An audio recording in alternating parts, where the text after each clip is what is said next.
It's been so much fun to try to keep reinventing the things that we can do at OCC. I mean, the challenge of that is immense, and especially centered in Talbot County, where the possibilities to do things is endless. There's so much to do, and it's such good quality everywhere you look. So to compete kind of in that environment is just like, well, we have to be a little bit of something for everybody. So we do have a lot of variety. I mean, just today was fun coming over here. We have a group playing canasta. We have some community meetings going on. We have, audio visual boards in action and sound checks and just a lot of activity. It's really fun because I would have to say, starting from the top of what's new, is because of that rural development grant we got with Cassandra and those that whole committee, we have better technology than usual for our sake.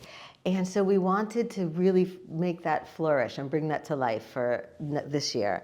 So we're doing a lot more music, high-end music that we usually didn't have as much access to. One of the people we've partnered up with is Al and Marty Sikes. So I guess that's two people, but Al and Marty Sikes. And they, of course, have access to incredible jazz talent that we would not have as access without them.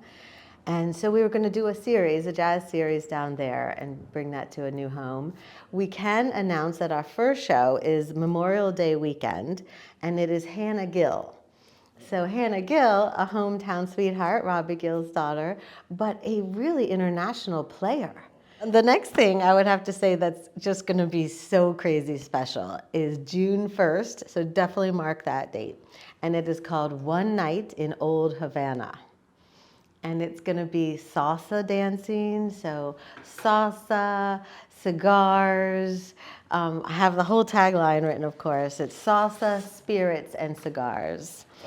It's a come in costume, old night in Havana. And what's really, really special about this night is we're doing something really unique because we love the partnerships that we've got around here. And when you think of costume, you think of the costume shop, you immediately think of CC Storm, and you think the factory. Yeah. So this is going to be one of their first times that they are outsourcing their talents and bringing the Havana to life at the OCC. You will definitely feel transported in time and place. There will be lights, there will be music, there will be surprise little spotlights, there'll be voices in the crowd, there'll just be magic through that whole night. So that all started, actually, there's a woman around here named Jen Leps. And she is a salsa dancer too, and she is going to be one of the showcase dancers that night. And the person that she's bringing in, it was her brainchild, and we put her with CC, and that's where the combustion happened. So with the dancing of this woman, Jennifer, and her partner that she's bringing in to instruct also, there's a way that everybody coming will feel invited to the dance floor. So besides the music, there will be dancing that's very invitational and exciting. Dinner and a movie. We're going to do the first Friday every month. And so we're picking different locations as well. So the food will be, something that matches up with the movies. Like we're doing a Greek night, an Italian night, things like that. So we have different visiting chefs. Larry Paz usually hosts it, and he's usually doing most of the cooking. But then he invites in somebody, like we have some people coming to do an Indian theme and joining him for some Greek food. And so he's inviting different specialists in different cultural tastes. And then we have a book club and a book authors tour. So every month we will have a book series where we're bringing in local authors to talk about their experiences and their projects. So we were doing our first excursion as a big bus trip out to the National Harbor. So some people can go to the casino and other people can go with me to the Titanic exhibit. We're going to do a lot of those where it's like really random, not the usual bus tours, not the usual spots. So if you have ideas, anyone has ideas where they really want to go, but they want to go with a group that's kind of fun, that wants to just go on an adventure, that's our kind of bus trip. And then, of course, it's our 40th anniversary of the Fine Arts Show.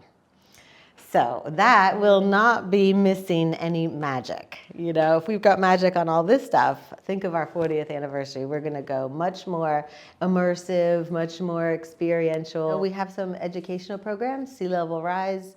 That's a big topic everywhere. The sea level rising conversation, I think, is happening in a lot of our towns. So there'll be a 3-series public forum to continue to educate and bring awareness to what to do, what to expect, how to be in front of the conversation, or at least part of the conversation. Anyone can pitch us ideas, and then we collect them. I call it my parking lot list. I just sort of slop it onto a piece of paper and show up with it at a meeting, and we bring the ideas to the table. We all hash it out. You know, do we think we have enough people who want to talk about that or see that or do that? And you know, if there's a big expense to one of the ideas, we'll have to figure out how to support that. Or so we have to, you know, just really look at the whole calendar year and place certain events in different places and then spread the programs out so everything gets the attention it actually deserves.